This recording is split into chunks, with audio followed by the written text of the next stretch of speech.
kapag ngayoy napakinggan ang tinig ng poong mahal, huwag na ninyong hadlangan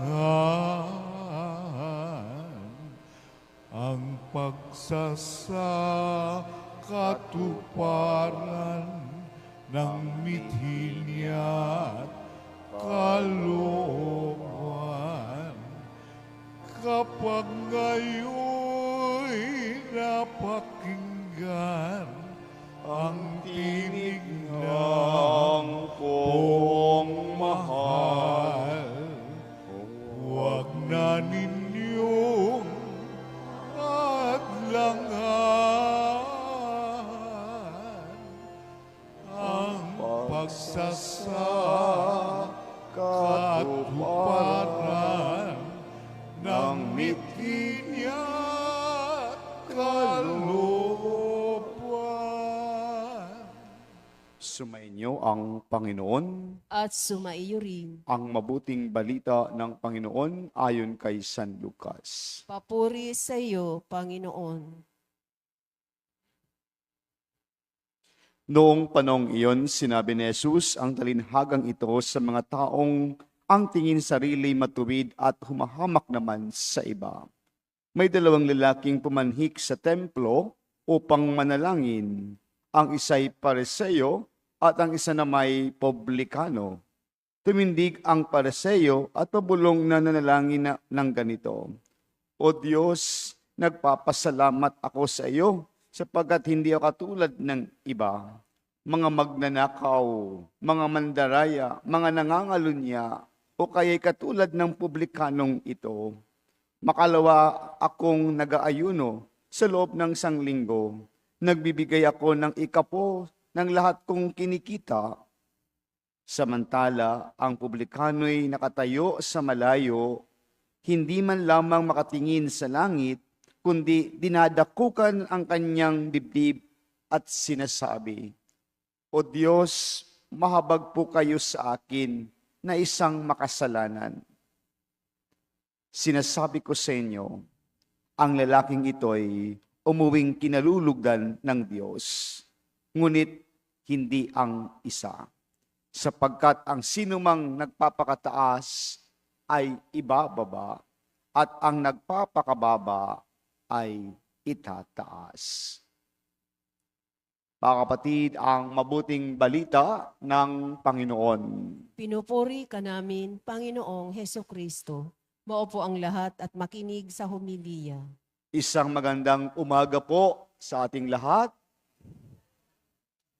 Sa pagtatapos ng ika-3 linggo sa 40 araw na paghahanda para sa pagdiriwang ng Paschal Misteryo ng ating Panginoon, ang pagpapakasakit, ang pagkamatay at muling pagkabuhay. Sa ating ebanghelyo ngayon, binibigyan tayo ng paalala ng ating Panginoon. Paano tayo manalangin? Paano tayo dumudulog sa Kanya? Mga minamahal na kapatid, tayo araw-araw may panalangin. Araw-araw may bitbit tayong mga hinihiling sa ating Panginoon. Tila bagay walang katapusan na panalangin o mga hinihiling natin sa Kanya. Aaminin po natin, totoo po yun sa ating buhay. Dahil lahat tayo'y nangangailangan. Lahat tayo kailangan ang tulong at biyaya ng ating Panginoon upang tayo magpatuloy sa ating paglalakbay. Ngunit mga minamahal na kapatid, paano nga ba tayo dumudulog sa Kanya? Paano ba tayo nananalangin sa Kanya? Alam po natin, sa 40 araw na paghahanda, isa sa mga pundasyon na ibinibigay sa atin upang magkaroon ng katotohanan at makabuluhang paghahanda at paglalakbay sa panahon ng Kwaresma, ang panalangin. Dahil bahagi ito ng ating buhay araw-araw. Hindi po natin nakakalimutan manalangin. Kaya ang ating ebanghelyo ngayon, may dalawang senaryo o halimbawa kung paano dumulog sa ating Panginoon. Ang isa ay isang Pariseo at ang isa naman ay isang publikano. Sila'y parehong pumanhik sa templo ng Panginoon upang manalangin. Ngunit ang Pariseo, tila bagay nauna at nasa harapan ng altar o ng templo ng Panginoon at ang kanyang panalangin. Nagpapasalamat ako sa iyo, Panginoon. Salamat. At hindi ako katulad ng iba na magnanakaw, mangalunya, mandaraya, at katulad nitong publikanong kasabay kong magdasal. Sabi pa, no? Mga minamahal na kapatid, ang unang magpasalamat, okay na sana. Kaya lang may karugtong pa, na hindi ako katulad ng mga ito. Mga minamahal na kapatid, no po, wag po tayong kumbagang magmalaki sa ating Panginoon. Wag po tayong, oo, alam ng Diyos ang ginagawa natin, nakabutihan, pero hindi na kailangan ipamalandakan upang hamakin ang iba. Alam ng Diyos ang kabutihan na ginagawa natin, pero hindi na kailangan ipamalandakan upang hamakin ang iba. At ang publikano naman ay nasa malayo. Tila bagay, ramdam na ramdam niya ang kanyang pagkakasala. Kaya nung sinabi niya, no po, may gesture pa o may action pa, dinadakukan ang kanyang dibdib. At sinasabi niya, O Diyos, mahabag po kayo sa akin, isang makasalanan. Mga minamahal na kapatid, kaya ba natin yon sabihin sa harapan ng ating Panginoon, sabay na paipidagok ng ating dibdib? Kaya nung sinabi ni Jesus sa bandang huli ng ating ebanghelyo, ang sino mang nagpapakataas ay ibababa, at ang nagpapakababa ay itataas. Gusto po natin ng biyaya mula sa ating Panginoon. Lahat tayo humahangad, humihiling ng kanyang pagpapala araw-araw. Ngunit ang pagpapalang ito ibinibigay sa atin kung mayroon tayong kababaang loob at ang pagtanggap sa kahinaan na mayroon tayo sa ating buhay. Pagtanggap sa kahinaan na mayroon tayo sa ating buhay.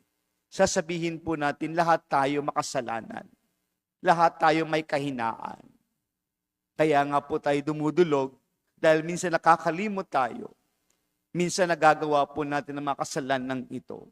Ngunit ang pagpapatawad ng ating Panginoon, tulad ng mga nakaraang pagbasa, ay sobra-sobrang ibinibigay sa atin. Overflowing forgiveness ang ibinibigay sa atin ng ating Panginoon. Natatandaan niyo po, nung sabi ni Pedro, Lord, ilang beses ko pa papapatawarin ng aking kapatid na nagkakasala sa akin? 7 times ba? Anong sabi ng Panginoon? No, hindi 7 beses, kundi 77 beses. Ganun ang pagpapatawad ng Panginoon. Kaya mga minamahal na kapatid, sa paglapit po natin sa ating Panginoon, huwag po nating kakalimutan na humingi ng kapatawaran sa ating mga nagagawang kasalanan. Sa pagdagok ng ating mga dibdib, nawa ito ay may katotohanan at sinseridad ng ating buhay na tayo ay inaamin po natin na tayo ay makasalanan. At hindi lang doon nagtatapos sa pagdagok, kundi maalala po natin. Kaya po sa panahon ng Kwaresma, tayo ay ginigising. Lahat tayo pinapalahanan ng ating katayuan ng ating buhay. Tayo ba'y nagbabago sa harapan ng Panginoon?